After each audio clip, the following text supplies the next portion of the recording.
Hey everyone, Alex C. Talander here with a couple of announcements for you.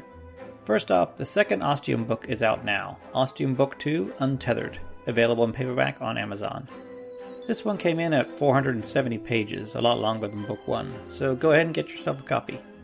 The ebook edition will be out real soon, and if anyone's interested in a review copy, be sure to email me at ostiumpodcast@gmail.com.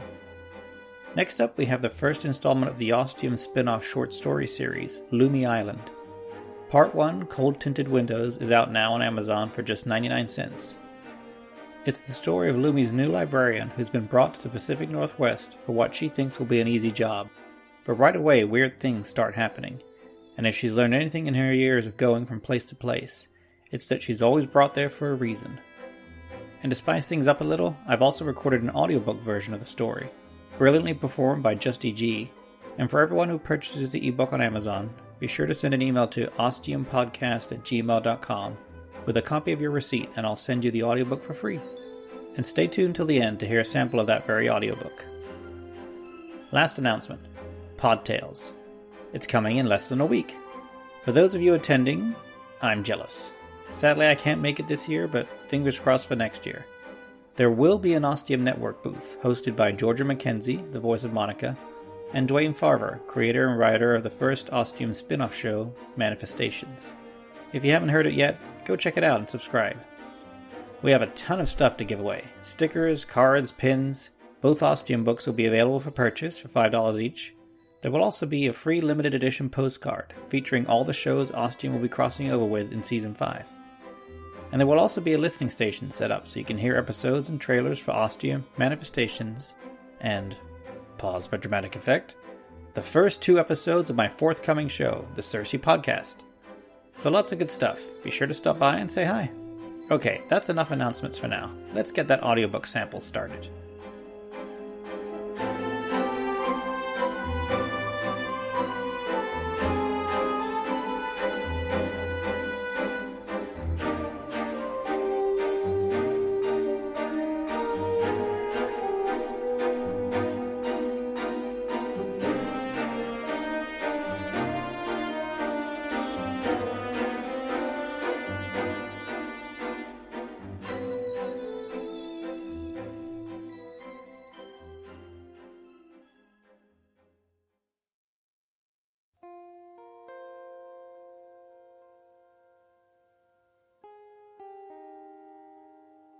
Loomy Island, a short story series of the Ostium Network. Written by Alex C. Talander. Read by Justy G.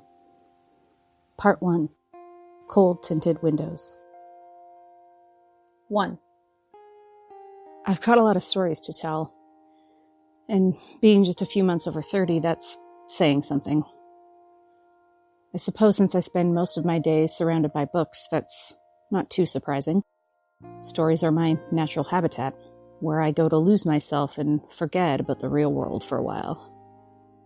Immerse myself in an imaginary one. It's also what I do. I help people find the stories they're looking for.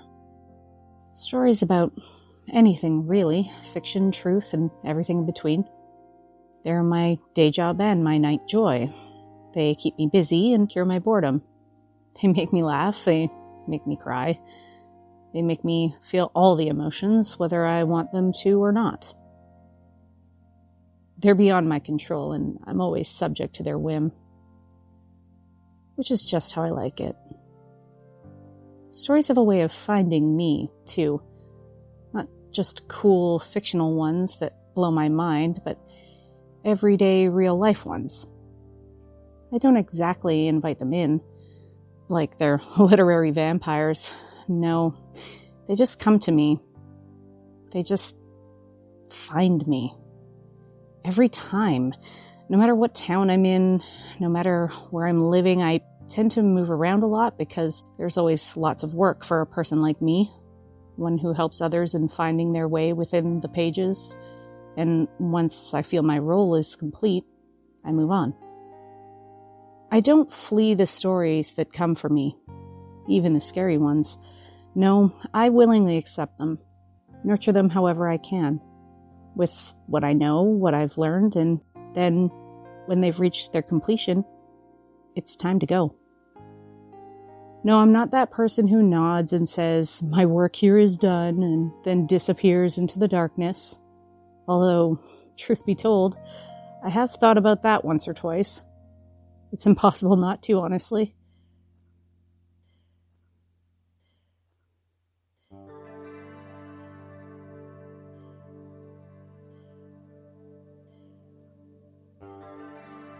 My name's Kate Mulder.